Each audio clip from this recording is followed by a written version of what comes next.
forever and young. I want to be forever and young. Do you really want to shape you forever? Forever and young, forever and young.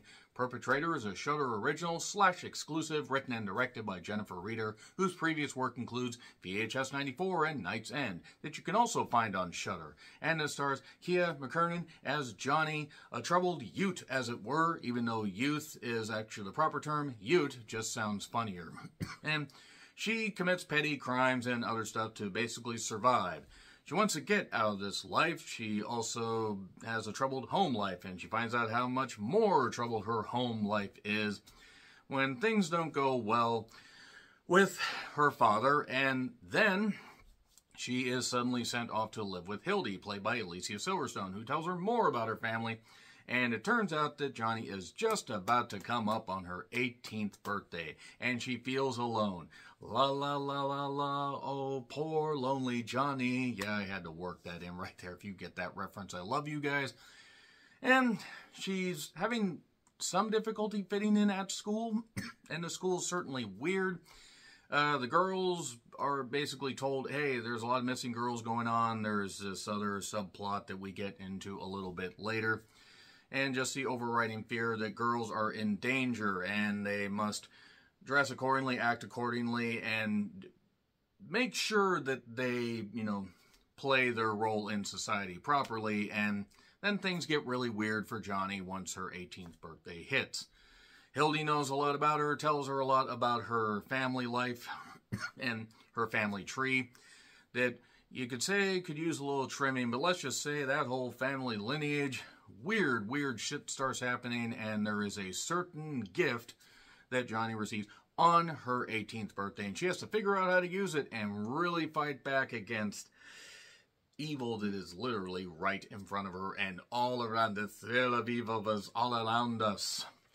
So, yeah, that's about the best way I can describe this movie without getting into at least mild spoilers at first. I will say, as far as the poster is really goddamn cool. It reminded me of some of those crazy Italian movies, from the 60s and 70s and maybe even the early 80s. And the weird kind of almost psychotronic, trippy type horror. And this feels almost like a throwback. Like, I literally thought that this was something they plucked out of the 80s.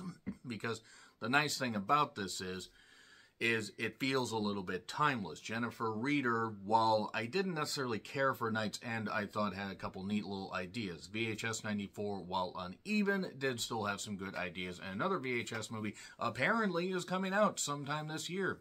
They're just going to keep cranking out the VHS anthology movies. Also,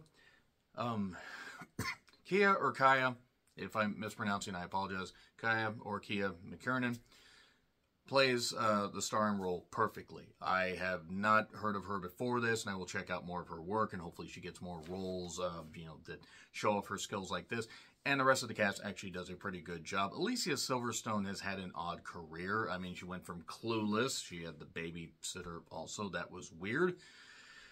She had that one movie with Benicio del Toro, Excess Baggage, I believe is what it was. She was in The Lodge, not for very long, but it was a memorable role for her.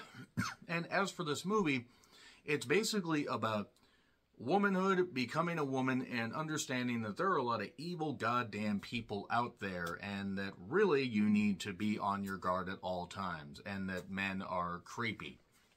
Very creepy. I'm not going to say this movie's perfect. There are a few tonal issues. It does have some nice black, dark comedy, and also some good horrifying imagery and blood, quite a bit of blood at some points. And it is an allegory for, women going through womanhood and growing up and everything, and having to go out into the real world and figure out why Rob Thomas wanted it to stop hassling him, as it were. And the thing about the movie is it actually works for the most part. Sure, there are issues. The pacing at times is a little bit off. But Jennifer Reeder understands horror, and I almost feel like is putting some of her personal experiences in on this. Or maybe some of the actors put their own personal experiences in this, because this felt almost like a very personal project. And I'm not knocking it. I actually appreciate the effort and the craziness. And while, yes, it it's a tad uneven. It does work for the most part. The acting, pretty goddamn good. The setting, very, very nice. Even as the creepy imagery keeps going, the movie's something that sticks with you. It's sticking with me. I'm having difficulty processing and plucking out particular things that I really enjoyed about this without just figuring out, oh, wait, shit, I enjoyed this, but now I enjoy it even now because I understand at the end. And the thing about this is it just is very, very, very memorable. For good, bad, or indifferent, it is something that is going to stick with you. Now, am I saying that the movie's wholly original?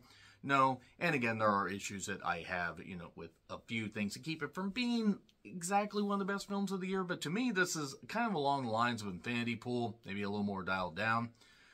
This is at times almost as weird as that. Infinity Pool was a little bit too odd, but this movie is certainly memorable and is certainly something that has some nice imagery and visceral imagery and some good social commentary with black comedy about women, having to basically play a certain role and everything, and some women being upset. And then there are a few fucked up things that happen after the, once the second act gets rolling, and especially in the third act. So, not perfect, but certainly memorable, certainly something you should check out. I'm curious to see what else Jennifer Reeder ends up doing. I am going to get into spoilers just so you know. It's on Shudder. Check it out. Shudder is a great streaming service. 3, 2, 1, spoilers. Okay, so in the beginning, there was rap, as our Lord and Savior Dr. Dre once said. Why Dr. Dre is the Lord and Savior, I have no idea. But anyway, girl was followed by somebody and then kidnapped and tortured. It was the mask kind of reminded me a bit of Tourist Trap. That had Chuck Connors, who was the rifleman, believe it or not. Weird. And there was one line that I thought actually might have defined the movie. This is very bad, but it can always get worse. Thankfully, that was not the case. That worried me when that was one of the first main pieces of dialogue that I heard. So, Johnny is doing all that she's doing. Taking stuff from, people, stealing, just trying to make rent. And yeah, she is prone to nosebleeds and prone to weird stuff in the blood, coagulates and bubbles and everything. And sure, my blood always does that whenever I'm nosebleeding on the ground. And they have a strange relationship. She doesn't have a relationship with her mom. More on that in a bit. And they're prone to nosebleeds. And then, gosh, sudden onset Alicia Silverstone because the dad says, I can't do this. I'm going to send her away. It turns out that Johnny hates cake and says, well, you haven't had my cake.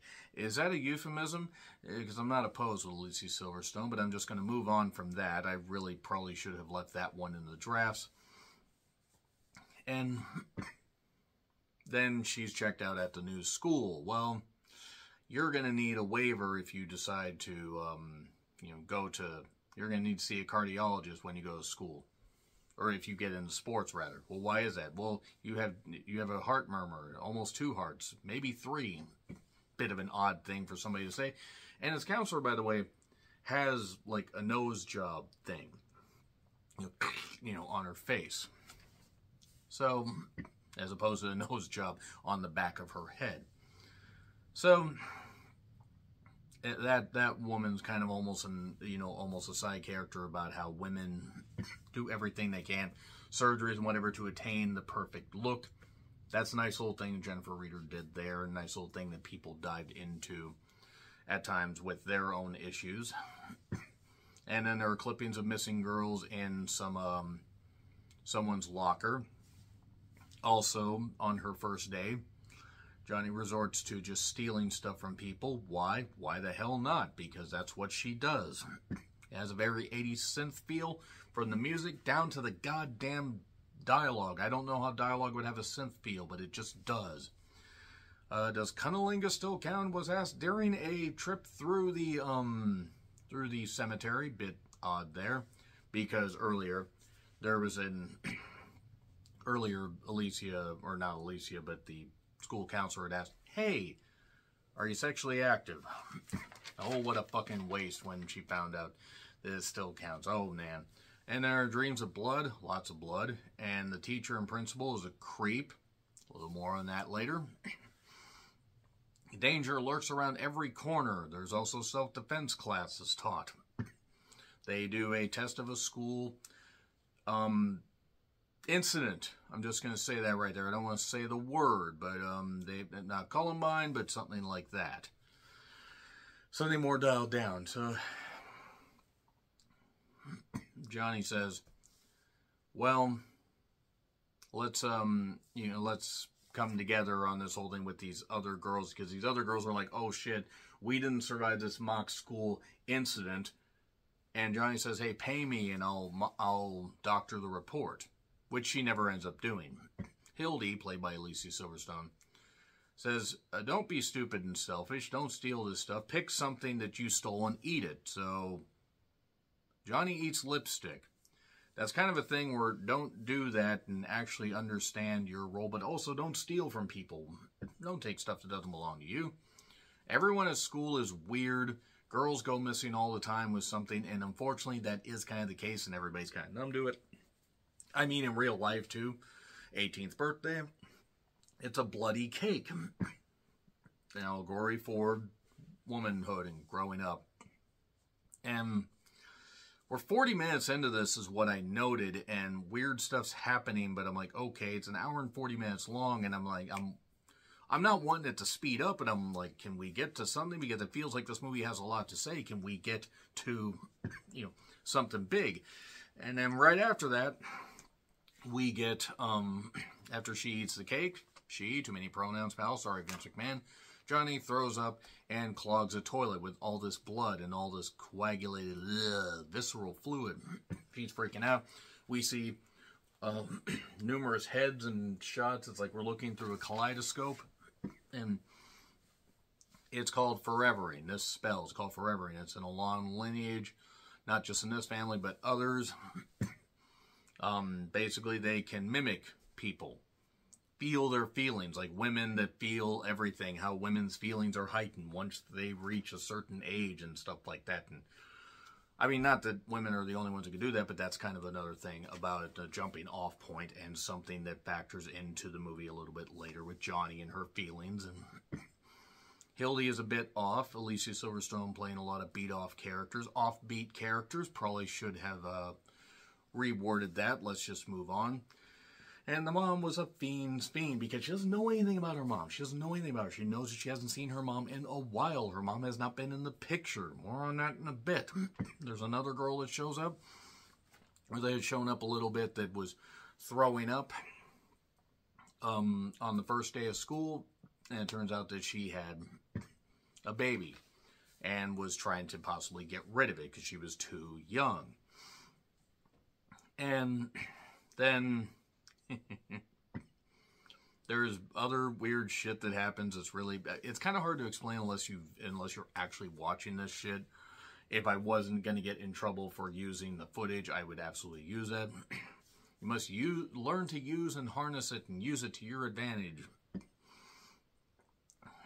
And then suddenly we find out that more people are missing, like this one character, Aviva, who is played by Casimir Joliet, not Juliet, not Romeo and Juliet.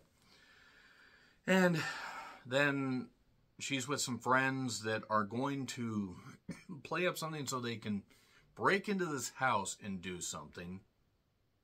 I think they put old lady masks on. They're pretending to dance and whatever. And then this cop shows up. This cop, it turns out, is actually the father of this guy, Kirk, whose stepmom is also, I believe, if I'm right, whose stepmom is the woman that, had the nose job and everything and is getting other work done. So the cop suddenly tries to attack them, and they hit him with his baton. So he's got a busted nose and everything.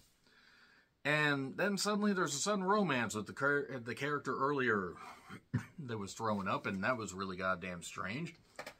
And then she's staying over at her place, and then it turns out she kept her miscarriage. Well, that's a bit weird. I mean, I'm not judging. I mean, I didn't know that was something that women did, but nevertheless, I would imagine it's very traumatizing. A bit weird, but okay. And then Kirk is this boy, and his first name is Sasha. I know that much. Not going to attempt to pronounce his last name. Every time he sleeps with these girls, they are, they suddenly disappear. It's almost like It Follows situation. Ah ha ha, not quite. There's this stuff with the principal, the cops there with his busted nose, and apparently since the girls had old lady masks on, he doesn't know who the hell hit him. And he says, well, if you're going to run, be prepared to run forever and freeze and do this and don't do anything, don't fight, don't do this stuff. So, a little bit later, there's this plan hatched with this woman, or with Johnny and the girl that is just suddenly her friend, the one that had the weird romance. And then it turns out that, well, yeah, the cop is Kirk's dad. And the cop's in on it, by the way. The cop's in on it, just in case you didn't know. There was this earlier thing with the girl, with the woman with the nose job. You get a gold star. Well, then the cop hands the card and says, you get a gold star. And then somebody chokes her out. Chokes her out completely. A masked person. A masked person we never actually see the face of, but we get an idea as to who the hell it could be. The dad's totally out of the picture, by the way. We see like one shot of the dad calling Hildy, where maybe he's trying to get a hold of her and Johnny is not answering. I don't understand how she didn't know the guy was in the back, but she's still learning to use her power. And then it turns out that this is actually a chop shop. This is where it just goes all over the place here, but it's a chop shop where these young girls are having their stuff taken out. One had their hair taken, and that was going to be put on, there. And the principal actually had the woman's hair, actually had the girl's hair. I believe her name was Evelyn, if I'm right. She was scalped, her eyes were taken, all this stuff, just to make the perfect woman of this particular teacher's assistant, stepmother to Kirk. The epitome of insanity is what I noted about this movie. And then there are other girls that are alive, so basically this idea pops into Johnny's head, and if nothing of this makes sense, you have to watch the movie to figure it out and figure out the spoiler section from there. But Johnny is trapped, hooked up to a goddamn thing. And remember, she can mimic and she can feel and everything and do all this stuff just like the dad could. The dad had medications where he was feeling stuff and his face was warping, her face was warping. This guy who's masked is like, don't cry, don't you fucking cry, don't cry. There's nothing uglier than a girl that cries. In a tube that goes from her into him, and it's like a weird old insert thing. It's almost like a butt, and gets a blood transfusion. Odd way to do that, but it is what it is. And then she suddenly starts mimicking the guy and mimicking everything that he says right as he's saying it. And then fucks with his head. And then she comes up with the idea after talking to, I believe, Aviva.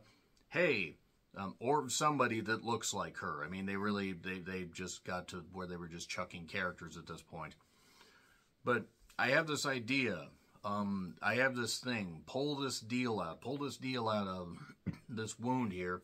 And when I say code massacre level bloodbath, which was something that was referred to, it was a code word that was referred to with the school incident thing earlier. Me and the principal and others are in on it. So she ends up pulling this, there's this pool of blood. She pulls the masked guy into the pool of blood, rips the thing off of him, rips the deal off of him, the butthole thing that's on his chest, and he seemingly dies. Now everybody runs to safety. Here's Hildy. Where has she been? She has been out of the picture for a while. And the girl, that was with her, the girl that was with Johnny apparently is a shapeshifter, because that's the mom. The mom has been shapeshifting and keeping an eye on her and has really mastered her skills, and I was confused by this point. Was that actually what I was seeing, or was I just having a small series of blackouts? So, a pseudo-explanation from the mom. Basically, she realized the dad was a creep, and that the dad The dad could be an allegory for abusive dads. The principal could be an allegory for abusive principal, or it could just be all the same guy. I'm thinking all the same guy. I was starting to kind of lose it a little bit here, but it turns out the father is really, really fucked up, and all this stuff is being heaped on us within the last 15 minutes. And then there's this school meeting thing where Kirk does this letter. He explains all this stuff. He feels for every girl that was missing, but his dad's missing now. The cop's missing. So the cop was the one that was doing the whole damn thing for whatever reason. I guess he was paying this one guy to do this chop shop stuff. So who could be the dad? And then he was doing that stuff just because he wanted to create the perfect woman. He wanted to create the ideal woman. Weird. And then Kirk vows revenge, just to get his dad back. And then the principal was bleeding because the principal was in on this whole goddamn thing. And then because she's a mimic, Johnny is, she's, feeling this stuff and everything.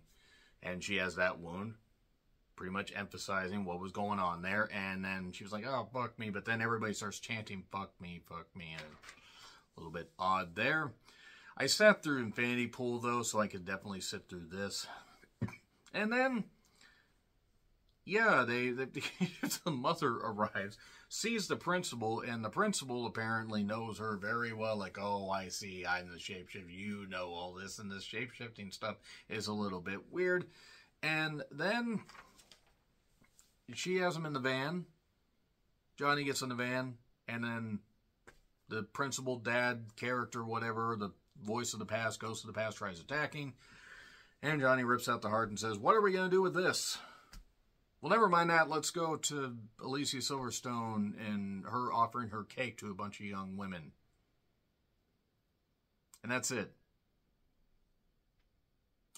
A-, I give it credit. It was certainly memorable. There were issues I certainly had with it as far as the pace and whatever, but A-, it was memorable. I look forward to seeing what else Jennifer Reeder can end up doing, and hats off to everybody involved, especially Kaya McKernan. Let's see what else she can do. Anyway, agree, disagree with what I said. Like, share, subscribe, Twitter handle in the description. I'm John Retlin. I'll see you soon.